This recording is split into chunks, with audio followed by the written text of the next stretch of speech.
Bismillahirrahmanirrahim.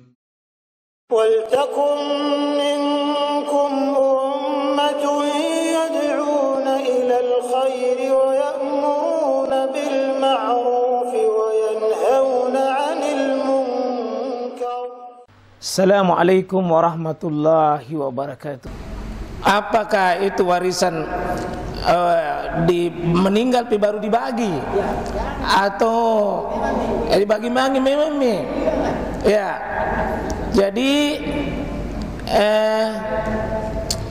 begini Pak, kalau dibagi itu warisan nanti disebut warisan kalau memang mati, tidak disebut warisan kalau tidak mati. Jadi kalau ada bilang bapak mana warisanku, berarti mau karena lihat bapak ini anak mati. Jadi ada tiga. Kalau pembagian waktu hidup hibah namanya. Kalau bapak mau bagikan harta itu kepada anak waktu hidup, ini dibikinkan akad sendiri. Akadnya dari kita. Kalau warisan itu syaratnya harus mati dan tidak perlu bikin akad. Kalau waktu hidup ada dua, hibah, pemberian hidup dari orang tua yang masih sehat. Kalau langsung diserahkan, diberikan, jangan ditunda, harus ada pak penyerahannya. Kalau meninggal warisan. Kalau diberikan waktu hidup tapi nanti pelaksananya meninggal, itu wasiat namanya. Jadi tiga-tiga ini, tiga-tiga. Tapi wasiat ini Pak bukan ahli waris. Bukan ahli waris. Misalnya anak angkat, calon istri, maksudnya janda muda. Jadi ini rukun warisan, Prof. Ini warisan satu. Ada orang yang mewaris, yakni orang mati. Jadi kalau dia tidak mati, tidak bisa. Yang kedua, ada orang yang berhak menerima ini justru harus orang hidup. Harus orang hidup. Jadi warisan itu terjadi, satu ada orang mati, dua ada orang hidup. Tidak bisa ini kalau sama-sama mati, tidak bisa kalau sama-sama hidup. Dan yang ketiga, tentu ada yang dibagi. Tiga saja. Ada orang mati, ada orang hidup, ada harta. Itu saja. Nah, yang kedua, anak kita tidak semuanya ada itu pergi jauh, ada juga turut patuh, tunduk, soleh, ada juga kurang ajar, ada tidak mau soleh, dibilang jangan mendapat harta warisan. Tidak boleh Pak, tidak boleh. Itu anak yang namanya anak dihargai bukan karena kesolehannya, dia dihargai karena nasab kita, keturunan kita. Jadi di sini meskipun baru 1 detik dia bernapas, baru meninggal bapaknya, dia dapat harta warisan. Ada yang solehnya soleh, ada banna sama pak pembagi harta warisannya. Kenapa? Ada sebabnya. Sebab apa? Ada namanya kekerabatan atau nasab hakiki. Nah, nasabnya ini karena nasab kita ke bawah sama, yang penting sama, ya sama itu, maka dia sama hukumnya. Biar banna kita. Yang kedua, ada hubungan suami istri. Ini suami istri nikah yang sah. Kalau istri tidak sah, tidak berhak warisan. Ya, ada selotong nggak ada wasiatnya. Bisa Pak, bisa diwasiatkan, bisa diwasiatkan. Ya, aduh. Curiga ini ada janda ini. Jadi ini Pak, kalau yang berlaku sekarang ini hampir ini saja, dua saja. Nasab, hubungan pernikahan, itu sebabnya dapat warisan itu Pak. Nasab, selama dia tidak keluar agama, tidak membunuh, ini Pak. Anak kalau nekat mau sekali mendapat warisan dan bunuh bapaknya, sekali tidak dapat. Iya. Jadi begini Ustaz. Kalau murtad jelas juga tidak dapat. Jadi begini Ustaz. Itu kan hukum Indonesia berlaku bagi seluruh orang Indonesia. Iya. Nah, kalau ada orang yang membagi warisan berdasarkan hukum Indonesia, terus ada orang yang merubah warga negaranya, misalnya saya beristri orang Jerman, ya, dan saya mau memilih warga negara Jerman, ya, maka saya masih tetap mewaris dari ayah.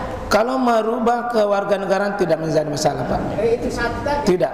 Tapi yang berubah, kalau merubah murtad, merubah agama, kalau merubah kewargaan tidak menjadi masalah. Yang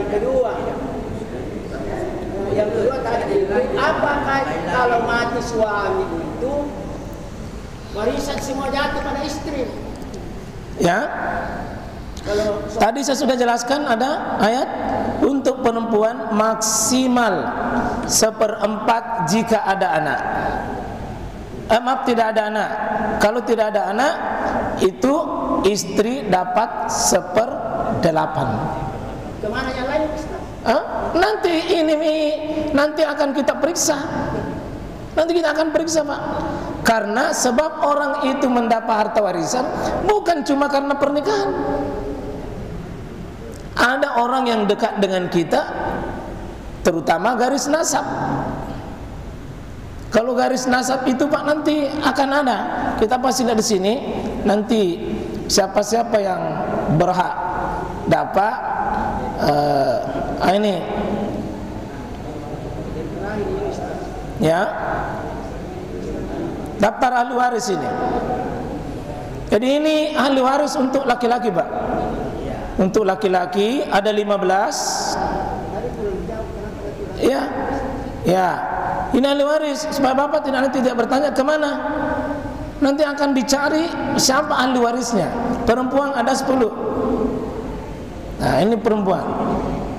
Dengan sekaligus bagian-bagiannya. Ya. Kenapa laki-laki dapat 2? Perempuan dapat 1.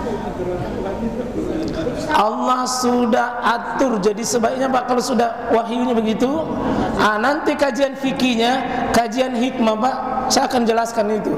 Tapi cukup panjang itu. Cukup panjang Pak. Laki-laki itu adalah makhluk yang selalu memikul beban.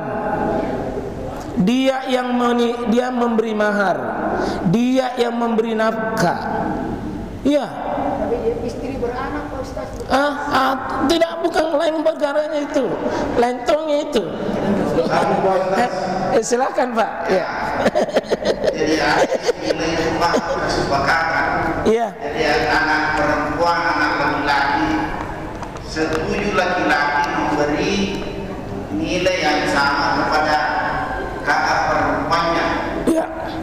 Apakah seperti disahkan atau seharusnya tadi untuk itu 1 dan 2, 1 untuk perempuan, 2 untuk laki-laki, oke saja.